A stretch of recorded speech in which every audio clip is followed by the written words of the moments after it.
Rowdy boy Vijay Devarakonda చివరిగా చేసిన Kingdom mixed talk రాబట్టుకొని commercial గా ఆశించినంత స్థాయిలో సత్తా చాటలేకపోయింది. దీంతో అభిమానులు కొంత నిరాశతో ఉన్నారు. నిజానికి గీతా గోవిందం తర్వాత నుంచి విజయ్ కి సాలిడ్ హిట్టే పడలేదు. మధ్యలో ఖుషి పర్వాలేదనిపించింది. ఆ తర్వాత చిత్రాలన్నీ నిరాశపరుస్తున్నాయి. ఈ క్రమంలో ఇప్పుడు రెండు అద్రిపోయే చిత్రాల్లో నటిస్తున్నారు విజయ్. ప్రస్తుతం విజయ్ దేవరకొండ రవి కిరణ్ కోలా దర్శకత్వంలో రౌడీ జనార్దన్ మూవీ, రాహుల్ సాంకృత్యన్ దర్శకత్వంలో VD14 పేరుతో మరో మూవీ చేస్తున్నారు. వీరి కాంబోలో గతంలో టాక్సీ వాలా వచ్చిన విషయం తెలిసిందే.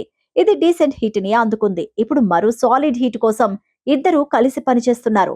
VD14 అనేది దీనికి working title. Rayalaseema back drop లో ఓ పీరియాడికల్ హిస్టారికల్ యాక్షన్ డ్రామాగా ఈ మూవీ ఉండబోతోంది.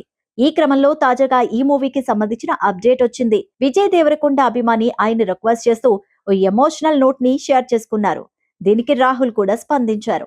ఇంతకీ అభిమాని ఏమని పోస్ట్ చేశాడు అనే విషయానికొస్తే, డియర్ కామ్రేడ్ మూవీ నుంచి విజయ్ దేవరకొండ నటించిన ప్రతి సినిమాకు తన స్నేహితులను ఫ్యామిలీని తీసుకొని వెళుతున్నాడు. కానీ వెళ్లిన ప్రతిసారి నిరాశ ఎదురవుతోంది. చాలా కాలంగా తమ హీరోకి సరైన హిట్ పడలేదని, కనీసం ఈ సినిమాతో అయినా ఆయన్ని సక్సెస్ ట్రాక్ ఎక్కించమని ఓ అభిమాని వేడుకున్నారు. విజయ్ కి వరుసగా పరాజయాలు వస్తూ ఉండడంతో ఫ్రెండ్స్ ముందు తలెత్తుకోలేకపోతున్నట్టు ఆవేదన వ్యక్తం చేశారు. సినిమా ప్రారంభం నుంచి ఫస్ట్ కాపీ రెడీ అయ్యేంత వరకు ఎడిటింగ్ దశలోనూ విజయ్ రాహుల్ పక్కనే ఉండాలని యశ్వంత్ అనే విజయ్ అభిమాని తన లేఖలో కోరాడు. ఇక ఈ అభిమాని రిక్వెస్ట్ కు రాహుల్ సాంకృత్యం స్పందించి ఈ సినిమాకు సంబంధించి గూస్ బంప్స్ అప్డేట్ ఇచ్చారు.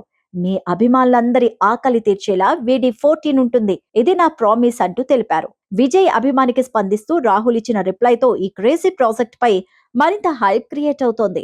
మైత్రి మూవీ మేకర్స్ నిర్మాణంలో పీరియాడిక్ యాక్షన్ డ్రామా కథతో రూపొందుతున్న ఈ సినిమాలో రష్మిక మందన్న హీరోయిన్ గా నటిస్తోంది.